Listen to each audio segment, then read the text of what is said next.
नमस्कार दोस्तों, आप सभी का बहुत बहुत स्वागत करती हूँ। दोस्तों, आज के इस वीडियो में हम आपको बताएंगे इंडक्शन चलाना। इंडक्शन चलाना कौन नहीं जानता है, लेकिन भाई जो पहली बार चलाते हैं उन्हें थोड़ा झंझट सा लगता है। उन्हें सारी चीज़ें नहीं पता होती हैं कि इसमें बटन से किस काम के लिए और कौन सी बटन दी गई है किस काम के लिए। तो दोस्तों, आज हम आपको इंडक्शन चलाने का एकदम नया तरीका बताएंगे। बहुत ही आसानी से आप कोई भी इंडक्शन चला सकते हैं। अभी इस समय हाल में मार्केट में सारे बर्तन चलने वाले, यानी कि इंडक्शन पर सारे बर्तन चलेंगे, इस तरीके का इंडक्शन आ गया है। और टच वाला इंडक्शन भी आ गया। अभी तक भाई मोबाइल ही टच का था, लेकिन अब इंडक्शन भी टच का आ गया है। ये हमारा टच वाला नहीं है, ये पुराना है, 3-4 साल पहले का है।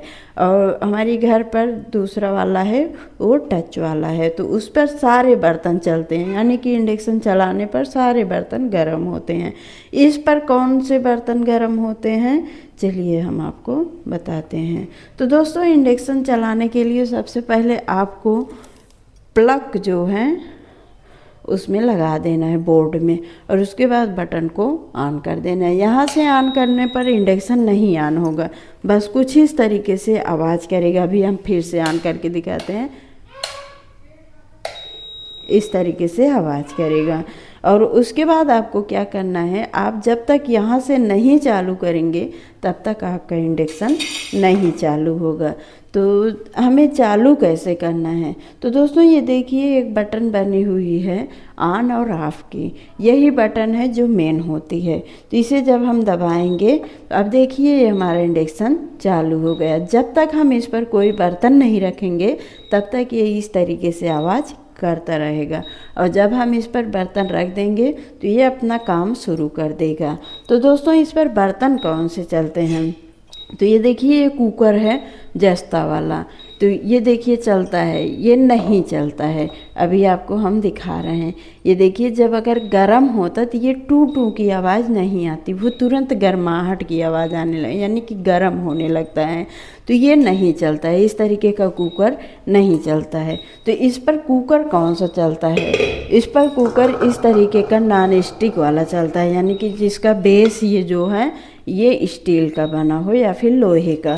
अब इसे हम रख दे रहे हैं। अब आप देखिए इस पर टू टू की आवाज़ नहीं आ रही है, ये गर्म हो रहा है।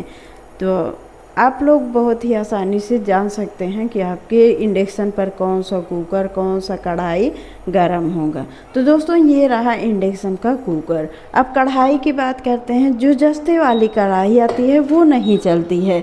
तो ये देखिए ये एक जस्ता वाला है, और इसका बेस जो है ये नॉन स्टिक का बना हुआ है, इसमें स्टील है या फिर लोहा है। इसी तरीके से भगोना भी आता है, इसे हम रखेंगे तब भी गर्म होगा।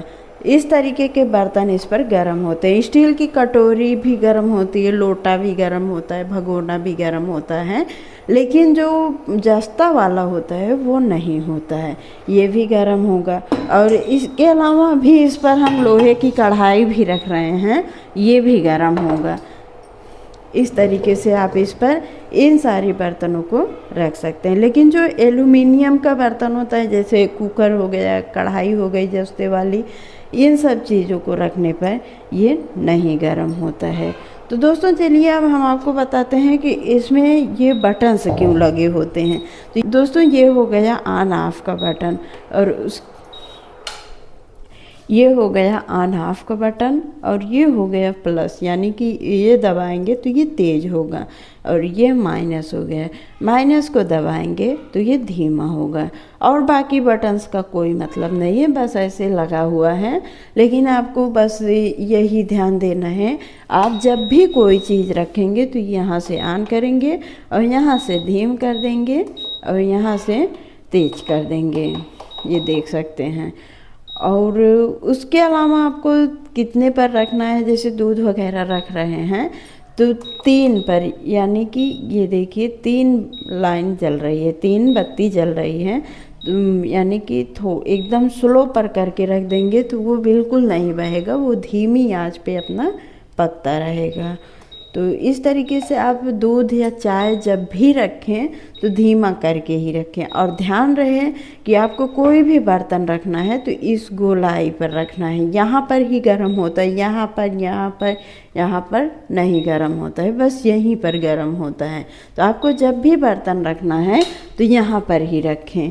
और उसके अलावा आपको ध्यान देना है, जब भी आप कोई भी चीज़ इस पर पकने के लिए रख रहे हैं तो नीचे नहीं गिरना चाहिए। जैसे पानी वगैरह रखते हैं तो वो उबलते उबलते नीचे भी गिर जाता है। तो होता ये है कि जब ये नीचे गिर जाता है तो यहाँ पर जो पट्टी लगी हुई होती है, यहाँ से जैसे ये जो पट्टी है थोड़ा सा निकल जा रहा है। इसके अलावा भी जब हम उबलता है तो गिरता है तो आपका इंडक्शन ख़राब हो सकता है। अगर बार बार गिर रहा है तो इंडक्शन बहुत ही जल्दी ख़राब होगा। तो आपको यही ध्यान देना है कि इस पर कोई चीज़ गिरने ना पाए।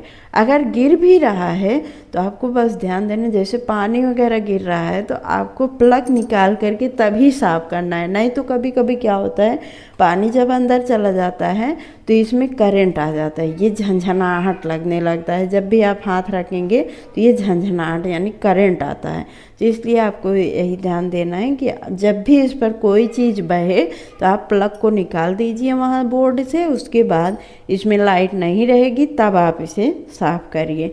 नहीं तो आप सोचेंगे कि वहाँ से हम बटन बंद किए हैं लेकिन फिर भी करंट आता रहता है। तो इसलिए आपको ये ध्यान देना है। और टच वाला जो इंडक्शन आता है वो भी एकदम बिल्कुल इसी तरीके का होता है, और उसमें भी इस तरीके का जैसे इसमें बटन बना हुआ है, उसमें बटन नहीं रहता है, बस उसे टच करना होता है। तो यहाँ पर एक ऑन ऑफ की बटन होती है, सेम टू सेम ऐसे ही होती है। यहाँ पर एक ऑन ऑफ की बटन होती है, प्लस माइनस यानी कि धीम तेज करने की बटन होती है।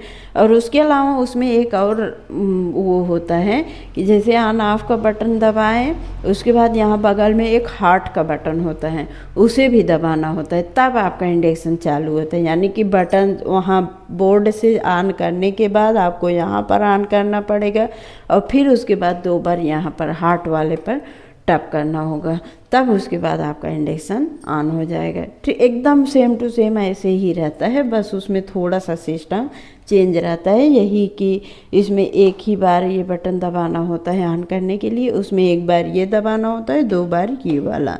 बस उम्मीद करती हूँ कि आप सभी लोगों को इंडक्शन चलाने का वीडियो बहुत ही अच्छा लगा होगा और बहुत ही अच्छे तरीके से समझ में आ गया होगा।